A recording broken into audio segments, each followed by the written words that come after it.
Blue stepped ahead through the edge of the forest, allowing the cloudy blue and orange lights from the ghetto to illuminate his skin. He peeked around the thinning trees, careful not to draw any unwanted attention. As he did, he saw the flame that he'd followed there, and he began to spot the little encampments that dotted the surrounding area. Tiny homes made of cloth and sticks, little doors and windows cut through with blue and white lights spilling out from TV screens. The blaze that he'd seen was much closer now, and he could see that it was burning from a metal trash can lined with heavy concrete bricks. Blue took another small step forward into the encampment when suddenly he felt a sharp pain on the back of his neck. He instinctively reached behind to feel, and when turning his hand back to his face, he saw blood. His eyes widened as panic seized him when he heard the words, "That's a mean slap, boy." He heard rustling in the bushes behind and felt his legs begin to go weak. Blue turned as his sight began to cloud and darken, swinging his fist wildly in the direction of the voice behind him. It connected powerfully with a soft yet firm surface as Blue fell to the ground, his entire weight behind his punch. As his world went black, Blue heard the words, "You broke my fucking nose." The side of Blue's face felt warm as he blinked his eyes open. He woke with a start, sitting up and taking in his surroundings. There was a fire lit on the ground by his side. He looked up and could see the stars through a hole in the canvas that stretched over his head. Dogs barked in the darkness outside, and he thought he heard a woman screaming in the distance. A man with a heavily bandaged nose plucked randomly at the strings of a banjo as he sat in the corner of the claustrophobic tent, eyeing Blue as he came to. "Rise and shine, sweetie pie," said the man.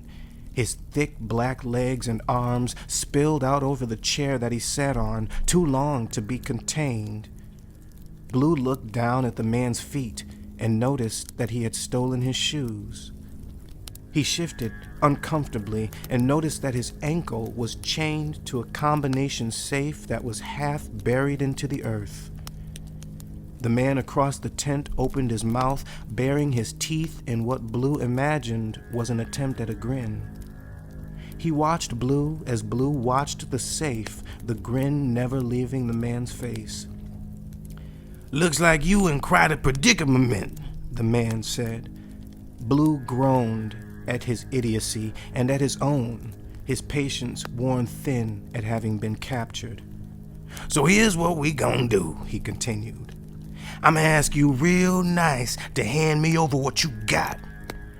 Blue stared at the man and then down at his hands and feet. The only thing he'd brought with him was his satchel, which he'd lost after being dragged into the small tent that smelled of marijuana and hair grease. Blue looked back up at the man without saying anything. "So we gon' do this the hard way?" he asked, picking out his tangled hair with a comb while he spoke. He smiled, slipping the comb into his pocket and pulling out a switchblade. The man playfully flicked it open, the blade gleaming in the firelight. There was something hidden behind the man's eyes as he watched Blue, blade in hand. His desperation betrayed his golden smile, and Blue could see the hungry man beneath the heavy work boots and 6-foot stature. Blue began to sweat. He knew that desperate men did desperate things. His captor stood, towering up to the ceiling before slowly sauntering over to Blue. "You did this to my face, little man," he said. His massive shoulders hunched over as he bent down, showing Blue the damage he'd done.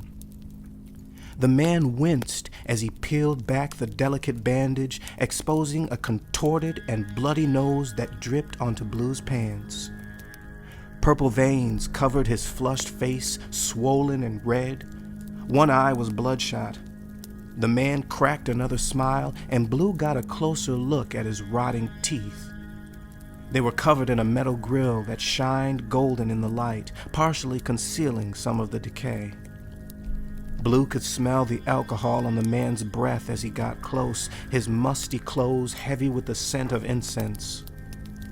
Taking the knife, the man brought it up to Blue's ear and pressed down, drawing blood. He kept it there, and the harder Blue squirmed, the harder he pressed the blade against the side of his head. Blood trickled down the side of Blue's face as he gasped, sputtering for words. "Itsy bitsy spider go splat," said the man. He yanked the knife from Blue's ear, slicing through flesh as he pulled it close to his own face. Blue sat in torment, pulling frenziedly at the chain on his leg and clutching his torn ear as the man stared at him, slowly bringing the blade to his outstretched tongue. He pressed it there against the wetness, and Blue could see the deadness in his eyes behind the firelight. The grinning man let out a throaty cackle as he spun the knife through the air, drawing imaginary lines with the bloody blade. Once he'd had enough, he stood, shoulders hunched and sweaty, staring down at Blue and breathing heavily. Any trace of a smile was gone. The blade hung, an extension of the man's arm, as he gently swung it back and forth. Then the man lay on the ground across from Blue, closed his eyes, and promptly fell asleep, cradling the blade. Blue sat in the firelight, wondering why the disturbed man hadn't ended him. The chain on his leg wasn't going anywhere, neither was he. He pulled his hand away from his ear, the caked blood managing to stop the trickle. It had mostly been a superficial cut, but when Blue pressed softly against the back of his ear, he felt it uncomfortably slide and detach from his head like a gill. The bloody flap hung there as Blue ripped his shirt, crafting a bandage that he wrapped around his head and ear. He watched the sleeping man, and while he did this, careful to notice even the slightest movement. The man's massive body lay sprawled out on the floor, yawning and scratching from time to time. Blue looked around the small space, trying to think of a plan.